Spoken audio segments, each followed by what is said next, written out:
Assalamualaikum warahmatullahi wabarakatuh. Jumpa kembali dengan Panjang Official. Oke, selamat sore semuanya teman-teman ya. Jadi sore hari ini kita mau nonton lagi, yaitu tentang Pertamina dan juga tentang korupsi, yang dimana keterangan dari para netizen juga. Dan sekaligus menurut informasi ini juga ada berita mengenai Rocky Gerung teman-teman. Oke, bagaimana videonya kita siapkan dulu, nanti kita simak bareng-bareng untuk video ini. Let's go. Prabowo diancam mafia migas jika tetap nekat lanjutkan kasus oplosan. Jadi begini, mari kita luruskan dulu. Ada isu yang beredar bahwa mafia migas mengancam bakal menggulingkan Prabowo kalau dia berani menuntaskan kasus korupsi Pertamina. Intinya, kalau Prabowo berani mengusut dari akar sampai pucuk, dia bakal kehilangan kursi presiden. Kenapa? Presiden nggak boleh bilang dablek. Dablek itu, monyet-monyet, maling-maling itu dablek.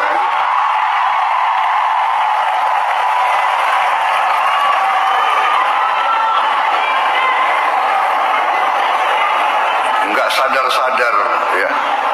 Tapi percayalah, kami tidak akan ragu-ragu membela kepentingan rakyat Indonesia. Kami tidak ragu-ragu. Saya katakan, saya siap mati untuk bangsa dan rakyat Indonesia. Tidak ada yang kebal hukum di Republik ini. Di bawah Presiden Republik Indonesia Prabowo Subianto, Gibran Rakabuming Gibran, dengan semua kabinet, tidak ada yang kebal hukum. Dalam pemeriksaan lanjutan kemarin, Rocky diperiksa penyidik selama 9 jam. Saat keluar dari gedung Barreskrim, Rocky bersama tim kuasa hukum harus disambut oleh para pendukungnya. Menurut Rocky, selama pemeriksaan oleh penyidik terdapat 70 pertanyaan. Poin materi yang diajukan penyidik kepada Rocky Gerung seputar ucapan kritiknya dalam isu IKN dan juga Omnibus Law.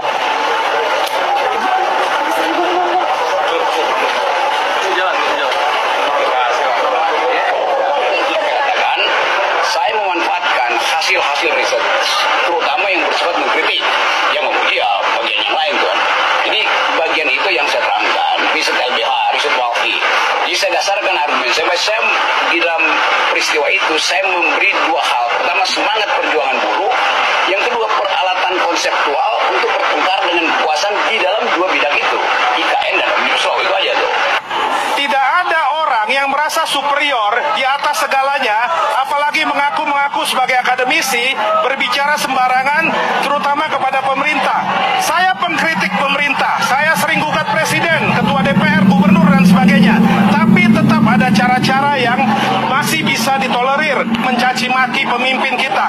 Itu maksud saya, harus diperbanyak pengkritik pemerintah, tetapi tetap harus mengingat, kita manusia beradab, berpendidikan. Jadi inilah yang saya perjuangkan ke pengadilan. Kalau pengadilan menganggap ini memang kesopanan telah dilanggar, maka dia akan dihukum. Mengenai hukumannya tergantung pengadilan. Guys, gue kasihan banget ya sama mahasiswa yang ditangkap kemarin pada saat demo. Gue kasihannya kenapa? Karena orang yang selama ini dibela sama dia, itu sama sekali tidak menolong dia. Kan mereka gencar banget tuh teriak-teriak, ngata-ngatain presiden, Adili Mulyono, dan lain sebagainya. Dan orang yang minta mereka melakukan hal tersebut itu tidak membantu sama sekali, guys. Jadi mereka itu benar-benar ditinggal sendirian. Gimana rasanya sekarang ngebela orang yang salah? Nggak dibantu kan? Nggak dilihat kan? Apa faedahnya buat kamu? Nggak ada kan? Gimana kamu mau bikin SKCK buat kamu kerja nanti? Emang kamu bakalan dikasih kerjaan sama orang yang kamu bela selama ini? Enggak lah, nggak akan. Dia selalu lepas tangan. Itu karakternya dia udah terkenal di mana-mana. Dia selalu lepas tangan, dia nggak mau peduli, ya kan? Gitu.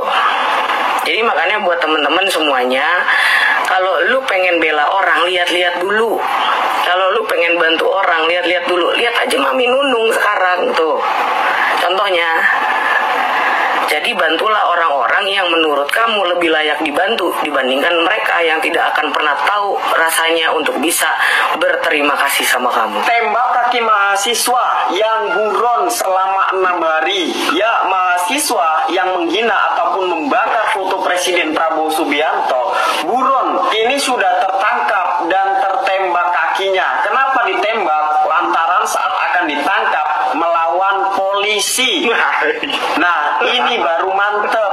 Tangkap habis orang-orang yang membuat onar di negeri ini. Tangkap habis penghina presiden. Bila perlu, lakukan hal yang harus dilakukan seperti ini. Tembak kakinya kalau memang dia melawan. Karena ini bukan lagi tentang kritik-mengkritik, tapi penghinaan, makar. Gimana? Nah, itulah teman-teman ya, banyak sekali para netizen yang berkomentar mengenai orang-orang yang menghujat Bapak Prabowo, yang dimana ada Rocky Gerung tadi itu sudah dipanggil Barreskrim, dan juga ada penghina Bapak Prabowo juga waktu ada demo. Nah, itulah teman-teman ya.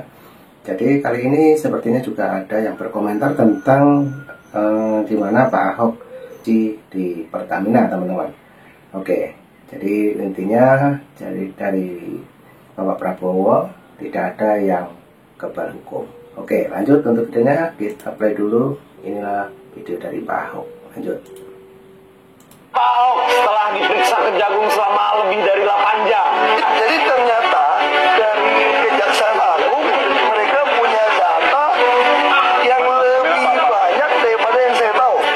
Ibaratnya saya tahu cuma sekaki, dia tahu udah sekepala. Oh gitu ya Pak Ahok ya. Jadi Pak Ahok tahunya sampai mana? Kok sampai harus nunggu ganti rezim untuk memenjarakan mereka itu Pak Ahok? Sampai di mana Pak Ahok? Jadi kita nggak tahu tuh. Ternyata di bawah ada apa kita nggak tahu. Nah, jadi saya minta data, saya cuma sampaikan agenda rapat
di Fakultas Ekonomi UI, di UI.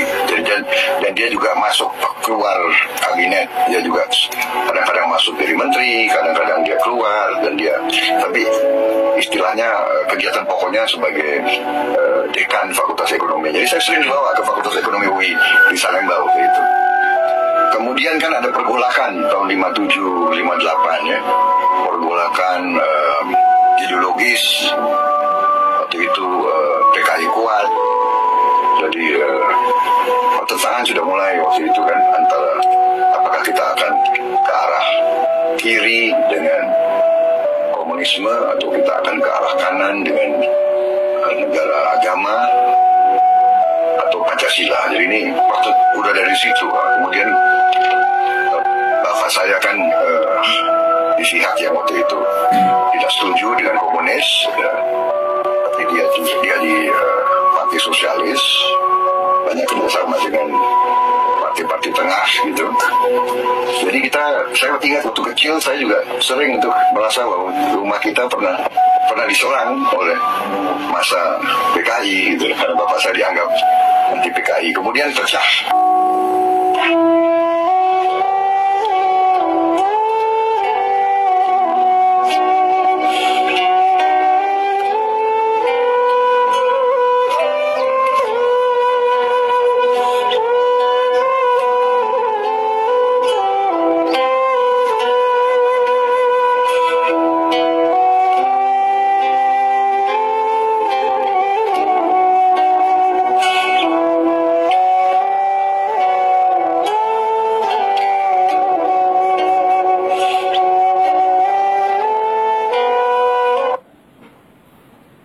Oke, videonya sudah habis teman-teman ya. Jadi kali ini Bapak Prabowo tadi juga berpidato bahwa banyak sekali yang menghujat Bapak Prabowo, yang dimana Bapak Prabowo juga tadi mengatakan bahwa sekarang ini tidak ada yang kebal hukum. Seperti tadi juga ada Rocky Gerung ya, yang ditangkap oleh kepolisian. Semuanya yang sudah menonton dari awal sampai akhir, dan ambil hikmahnya. Cukup itu dulu yang kita tonton. Terima kasih. Assalamualaikum warahmatullahi wabarakatuh.